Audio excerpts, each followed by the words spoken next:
Breaking news మరి కాసేపట్లో film ఛాంబర్లో కోఆర్డినేషన్ కమిటీ మీటింగ్ ప్రారంభం కానుంది. కోఆర్డినేషన్ కమిటీ జాయింట్ మీటింగ్లో పాల్గొనేందుకు ప్రొడ్యూసర్లు ఒక్కొక్కరుగా వస్తున్నారు. ఇప్పటికే మైత్రి నవీన్, సాహు, గారపాటి సహా మరికొందరు వచ్చారు. ఫెడరేషన్ లీడర్లు తరలి వచ్చారు. కోఆర్డినేషన్ కమిటీ చైర్మన్ వీరశంకర్ ఆధ్వర్యంలో ఈ చర్చలు జరగనున్నాయి. అత్యంత కీలకంగా భావిస్తున్న ఈ మీటింగ్తోనైనా కొలిక్కి వస్తుందా సమస్య అన్నది ఉత్కంఠ నెలకొంది.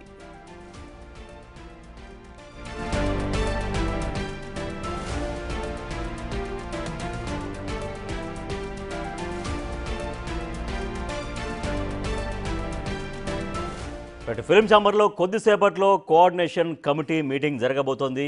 మరింత సమాచారాన్ని మా ప్రతినిధి అనిల్ అందిస్తారు. ఎస్ అనిల్, ఈ మీటింగ్ ఎట్లా ఉండబోతుంది? ఎజెండా ఏంటి? ప్రొడ్యూసర్లు ఒక్కొక్కరుగా ఇప్పటికే వస్తున్నారు. దాదాపుగా అందరూ వచ్చేసారా? తర్వాత ఫెడరేషన్ సభ్యులు అంటే ఈ కార్మికుల నుంచి ఎవరు హాజరవుతున్నారు? ఇవాళ జరగబోతున్నటువంటి సమావేశంలో ఏమైనా కీలకమైనటువంటి అప్డేట్ వచ్చే ఆస్కారం కనపడుతోందా? Yes Rajesh, coordination committee, federation coordination committee ఆధ్వర్యంలో ఈరోజు ఇటు ఫెడరేషన్కి సంబంధించిన సభ్యులు, అదేవిధంగా ప్రొడ్యూసర్ కౌన్సిల్కి సంబంధించిన మీటింగ్ అయితే జరగబోనుందని చెప్పాలి. ముఖ్యంగా గత 5 రోజుల నుంచి, అంటే ఈరోజు 6వ రోజు, ఈ 6 రోజుల నుంచి కూడా ఈ సమ్మెకి సంబంధించి 30% వేతనాల పెంపు విషయంలో అయితే ఈ సమ్మె కొనసాగుతూనే ఉంది. ఇప్పటికీ కార్మికులకు సంబంధించి, సినీ కార్మికులకు సంబంధించి ఎలాంటి పరిష్కారం దొరకకపోవడంతో ఈ వివాదం అనేది పెరుగుతూనే వస్తుందని చెప్పాలి. ముఖ్యంగా సో పెరుగుతున్న సందర్భంలో కోఆర్డినేషన్ కమిటీ వీరశంకర్ ఇన్వాల్వ్ అయ్యారు. ముఖ్యంగా ఈ కోఆర్డినేషన్ కమిటీ ఆధ్వర్యంలో ప్రెజెంట్ అయితే వీళ్ళిద్దరికి మధ్య మాట్లాడి వీళ్ళిద్దరికి సంబంధించిన వివాదం ఏదైతే ఉందో దాన్ని సద్దుమణిగేలాగా చేయాలని చెప్పేసి అయితే ఈరోజు మీటింగ్ జరగబోనుందంటే విషయం అయితే తెలుస్తుంది. ఇందులో భాగంగానే ఈరోజు ప్రొడ్యూసర్ కౌన్సిల్కి సంబంధించి, అదేవిధంగా ఇటు ఫెడరేషన్ సభ్యులకు సంబంధించి మాత్రం ఈరోజు మీటింగ్ అయితే ఉండబోనుందని చెప్పాలి. అయితే ఇప్పటికే కొంతమంది ప్రొడ్యూసర్లు కూడా రావడం జరిగింది. అదేవిధంగా ఇటు ఫెడరేషన్కి సంబంధించి కూడా సభ్యులు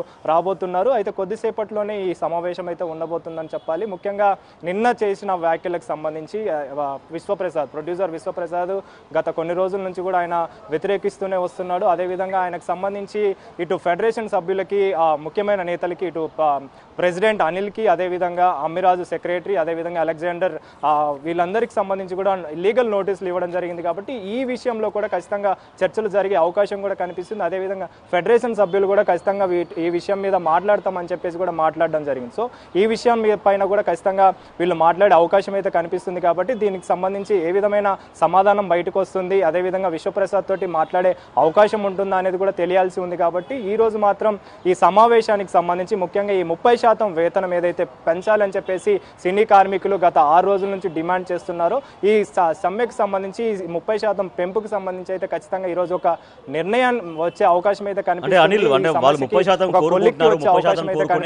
వాళ్ళు సమ్మె కొనసాగిస్తున్నారు. సో వాళ్ళ డిమాండ్స్లో ఏమన్నా కొంచెం తగ్గే అవకాశం ఉంటుందా? ఎందుకంటే మధ్యస్థంగా ఒక పరిష్కారం అనేది ఇద్దరి వైపు నుంచి జరగాలి కాబట్టి సో వాళ్ళు కొంచెం తగ్గడం, లేదు 30% మేము ఇవ్వలేము, సో 15%, 18% ఎంతో కొంత ఫిగర్ చెప్పి వాళ్ళని ఒప్పించుకునే ప్రయత్నము ఏదో ఒకటి జరుగుతుంది అని చెప్తున్నారు అక్కడ నిర్మాతలు కానీ వచ్చినటువంటి వాళ్ళు కానీ. అంటే ఇప్పుడు కోఆర్డినేషన్ కమిటీ ఇన్వాల్వ్ అయిందంటే మనం అర్థం చేసుకోవచ్చు, ఖచ్చితంగా దీనికి ఒక పరిష్కారం దొరికే అవకాశం అయితే కనిపిస్తుంది. ఎందుకంటే ఇప్పటివరకు కూడా సినీ కార్మికులకు సంబంధించి నిర్మాతలు అయితే ఈ 30% పెంచేది లేదని చెప్పేసి ఖచ్చితంగా చెప్పడం జరిగింది. కాబట్టి సినీ కార్మికులు కూడా దీనికి సంబంధించి మా వరకు ఎలాంటి చర్చలు జరగలేదు. కాబట్టి ఈ చర్చలో భాగంగానే ఖచ్చితంగా ఈరోజు ఎవరైతే ఇన్వాల్వ్ అవుతున్నారో, ముఖ్యంగా coordination committee, federation coordination committee involve అవుతుంది. కాబట్టి ఖచ్చితంగా దీనికి సంబంధించి ఏదో ఒక పరిష్కారం అయితే ఉంటుంది. 30% అనేది ఖచ్చితంగా లేదు. కాబట్టి 30% లేకుండా మరొక శాతం అంటే 15, 20 అనేది మాత్రం ఖచ్చితంగా మాట్లాడే అవకాశం ఉంది. సో ఈ శాతం మేరకు ఖచ్చితంగా వాళ్ళకి సంబంధించిన కండిషన్లు కూడా ఉంటాయి. కాబట్టి ఇటు నిర్మాతలకు సంబంధించిన కొన్ని అంశాలు ఉన్నాయి, కాల్ షీట్ వ్యవహారాలు కావచ్చు, అదేవిధంగా హాలిడేస్లో వీళ్ళకి సంబంధించిన డబుల్ పేమెంట్ విషయాలు కావచ్చు, ఇవన్నిటికి కూడా వీళ్ళు తెరపైకి తీసుకొచ్చారు. వీటిల్లో కూడా మాకు వెసులుబాటు కల్పించాలని చెప్పేసి నిర్మాతలు చెప్పడం జరిగింది. అదేవిధంగా చిన్న నిర్మాతలు కూడా మాట్లాడడం జరిగింది. మా చిన్న బడ్జెట్లకు సంబంధించి మేము ఎట్టి పరిస్థితుల్లోనూ 30% ఇచ్చే అవకాశం లేదు, లేదు అని చెప్పేసి కూడా వీళ్ళు కూడా మాట్లాడడం జరిగింది. సో వీటన్నింటిని దృష్టిలో పెట్టుకొని కోఆర్డినేషన్ కమిటీ అయితే ఖచ్చితంగా ఏదో ఒక నిర్ణయం తీసుకుంటుంది ఈ సమావేశానికి సంబంధించి. ఈరోజు ముఖ్యంగా ఇదొక సమావేశం కీలకంగా మారనున్నట్టుగా అయితే మనకు తెలుస్తుంది. ఎందుకంటే ఇటు సినీ కార్మికులు గత 6 రోజుల నుంచి కూడా ఈ సమ్మె చేస్తూనే వస్తున్నారు, నిరసనలు వ్యక్తం చేస్తూనే వస్తున్నారు. ఈ నిరసనలో భాగంగా వాళ్ళకి సంబంధించి 30% ఖచ్చితంగా పెంచాలని చెప్పేసి వీళ్ళు డిమాండ్ చేస్తున్నారు. కాబట్టి ఈ కోఆర్డినేషన్ కమిటీ ఏంటి అంటే వీళ్ళిద్దరి మధ్య ఏదైతే సమస్య ఉందో ఆ సమస్యకు సంబంధించి ఖచ్చితంగా ఏదో ఒక పరిష్కారం అనేది ఖచ్చితంగా దొరకబోతుంది అనేది అయితే మనకు తెలుస్తున్న సిచ్యువేషన్ అయితే కనిపిస్తుంది రాజేష్. అందులో భాగంగానే ఇటు ప్రొడ్యూసర్ కౌన్సిల్కి సంబంధించి అదేవిధంగా ఫెడరేషన్ సభ్యులకు సంబంధించి అయితే ఖచ్చితంగా ఈరోజు మీటింగ్ కీలకంగా మారనుందని చెప్పాలి. ఒకవేళ కనుక ఈ రోజు జరిగే మీటింగ్ కొలికి వచ్చిందంటే మాత్రం సండే నుంచి అంటే సండే రేపు వీళ్ళు ఒక ధర్నా చేయాలని చెప్పేసి ర్యాలీ చేయాలని చెప్పేసి కూడా ఫెడరేషన్ సభ్యులు కూడా భావిస్తున్నారు. కాబట్టి ఒకవేళ ఈ రోజు మాత్రం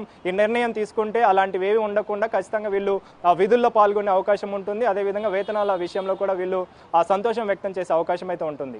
Rajesh right, thank you Anil. కొద్దిసేపట్లో ఫిలిం ఛాంబర్లో కోఆర్డినేషన్ కమిటీ సమావేశం జరగబోతోంది వీరశంకర్ ఆధ్వర్యంలో. సో మరి ఇవాళ అప్పటికే చాలామంది ప్రొడ్యూసర్స్ కూడా అక్కడికి వచ్చి ఉన్నారు. తర్వాత ఫెడరేషన్ నుంచి కూడా అక్కడ సభ్యులు వస్తున్నారు. సో కోఆర్డినేషన్ కమిటీ సమావేశమై ఇప్పుడు నిన్న గత 6 రోజులుగా ఏవైతే వాళ్ళు ధర్నా చేస్తున్నారో ఆ సమ్మె చేస్తున్నారో దానికి ఒక పరిష్కారం చూపించే మార్గం మధ్యస్థంగా ఇరువురిని ఒప్పించేటువంటి ప్రయత్నం జరుగుతుందా, కోఆర్డినేషన్ కమిటీలో ఒక ముందడుగైతే పడుతుంది అనేది కనిపిస్తున్నటువంటి అప్డేట్ ఈ సమయానికి.